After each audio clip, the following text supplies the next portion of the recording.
Now, from the bleachers to the end zones, gridirons up and down the coast.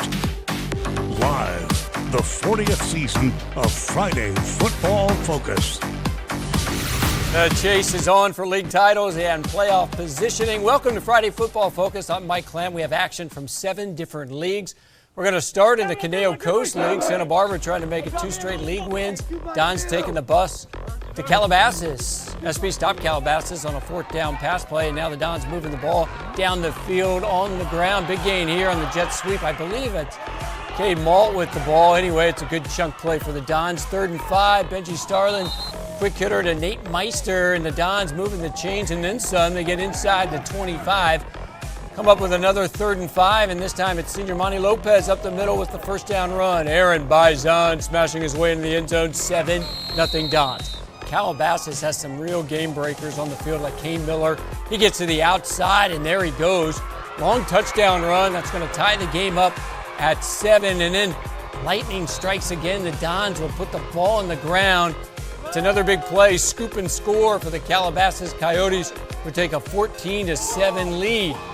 Move to the second quarter. Dons trying to get back on track. Starlin swings it to sophomore Nate Meister, who takes it near the 10-yard line and now near the goal, and that's Aaron Bizon territory, of course. Scores his 2nd touchdown of the game. Dons trailed 17-14 at the half. Could not keep up with the Calabasas Coyotes in the second half. They lose 51-35. Get this, Calabasas returned 2 fumbles for TDs. They had 2 pick-six and returned a kickoff for a touchdown. That's 35 points.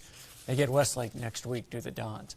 Time to find out who's the king of the Mountain League, Arroyo Grande or St. Joseph. The Rooster, Kevin Roos, has the heavyweight matchup. Thanks, Mike. We got a big one for you tonight as Arroyo Grande and St. Joe battle it out for the Mountain League title. Now, there's a lot of different scenarios how this could play out, but basically whoever wins tonight will at least guarantee themselves a share of the title, if not win it outright. We'll have to wait and see what Lompoc and Mission Prep do in the next few weeks. And you thought getting the real ID was complicated. Let's get to the highlights. In the last 10 years, these two teams have gone 5-5 against one another, pretty evenly matched. AG, though, has won the last 2 years in a row. First quarter, Eagles with the ball on 4th and 2. They're going for it. Jacob Kurkowski handing it off to Caleb Clark. Why not? He's good. He feels the need for speed. He's gone down the sideline to the end zone, 46 yards, and AG goes up 7-0. Second quarter now, 2nd and 5. Clark on the Wildcat formation, going to fake the handoff and then keeps it himself, takes it up the middle for about 8 yards and a nice first down on the very next play. They give the ball to Zach Taman. America may run on Duncan. That's a donut shop. But the Eagles will run on Taman. They run on him a lot, and you can see why. Picking up a big first down right there. 31-yard gain inside the red zone, and then Garrett Lloyd getting the call down near the goal line. He punches it in faster than anybody can do the Wordle. It's 13-0 Eagles. Knights trying to respond. Jack Heaslett dropping back and firing this one down the field. 47 yards. Dominic Rakobo with a spectacular catch. He would make the play, but then he would get called for unsportsmanlike penalty, so that would push the Knights back 15 yards. Later in the drive, Heaslett trying to get the ball into the end zone over the goal line. The ball gets knocked out. The Eagles recover, and they take it back the other way as AG goes on to get the win in this one, taking it 30-7. AG now in the driver's seat for their 3rd straight Mountain League title. They will have next week off before they take on Mission Prep to end the season. St. Joe will finish up the regular season next week in Lompoc. In Orchid tonight for Friday Football Focus, I'm Kevin Roos. Mike, back to you. All right, Kevin. AG has the Knights number, that's for sure. Let's dive headfirst into the Ocean League key game between Nipomo and Cabrillo. Friday Football Focus senior reporter Dave Alley has our highlights. Mike, both the Conchs and Titans are Ocean League title contenders. The two teams are currently tied for 2nd place with a record of 1-0, a game behind 1st place Templeton. So whoever wins this matchup will keep control of their championship hopes, while the other will need a little bit of help later on. Early kickoff at Houck Stadium due to the ongoing lighting issues there. Buckle up, a lot of highlights in this one. First drive of the game for the Titans. They go right down the field and score. Griffin Grosshart to Travis Barr, 7-0. Nipomo. Conchs answer right back. Ensuing drive, quarterback Gabriel Barraza plunges in with a short touchdown. Game tied 7-7. After Nipomo fumbled the kickoff following the score, Cabrillo cashes in the turnover. Barraza on the last play of the first quarter races in from 19 yards out, 14-7 Conchs. Nipomo, though, responds in their next drive. Senior star Nick Evans finds his way into the end zone, a place he knows well. Game tied 14 all points. just kept coming. Next Cabrillo drive, it's Barraza again, keeping it himself, coming right at you, and he scores his third touchdown of the game. Cabrillo up 21-14, but after that, Nipomo goes on a run, still in the second. Evans again with his second touchdown of the day. This one from 31 yards out. That tied up the game at 21. Then moments later, after a Cabrillo turnover, Grossart finds Jeremiah Wheeler on the slant right before halftime. Titans led at the break 28-21.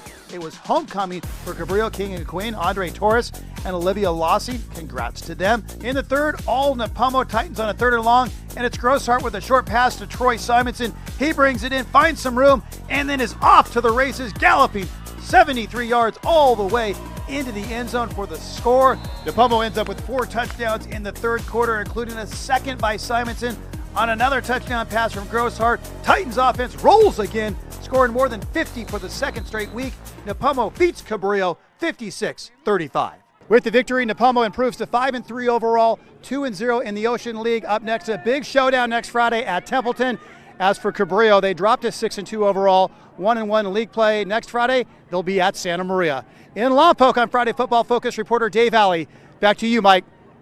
Thank you, Dave. He was doing double duty. Dave shot this game as well to the Sunset League. San Ynez, Pioneer Valley visiting Pirates looking for their 4th straight win. Didn't take long for San Ynez to get on the board. About 15 seconds, Austin Willis fields the opening kickoff.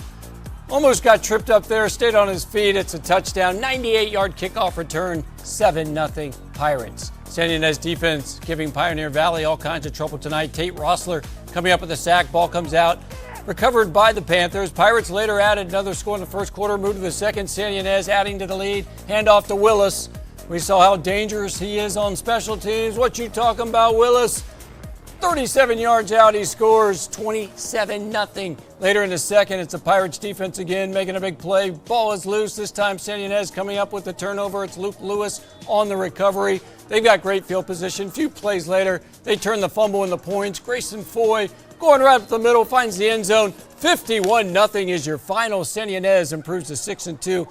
They're at San Luis Obispo next week. Pioneer Valley at rival Rigetti. Those Rigetti Warriors trying to back up last week's big win at San Luis Obispo with a home victory against Atascadero. Game tied at 7 at the half. Congrats to Adriana Garcia, your homecoming queen, not pictured, your homecoming king, Navas John. Third quarter now, Greyhounds with the ball. Mike Trejo calling his own number. 9 yards out, he scores. Hounds up 14-7 later in the third. Trejo hands off to Damon Mitchell, and he kicks on the afterburners. He's gone. 45 yards to the house. Kevin Roos also doing double duty here. The Roosters shooting this game. 35-14. Hounds win at Rigetti as the battle for the helmet on Thursday versus Pioneer Valley. All right, Marmani League action up next, including Bishop Diego's home game against the Pioneers of Simi Valley.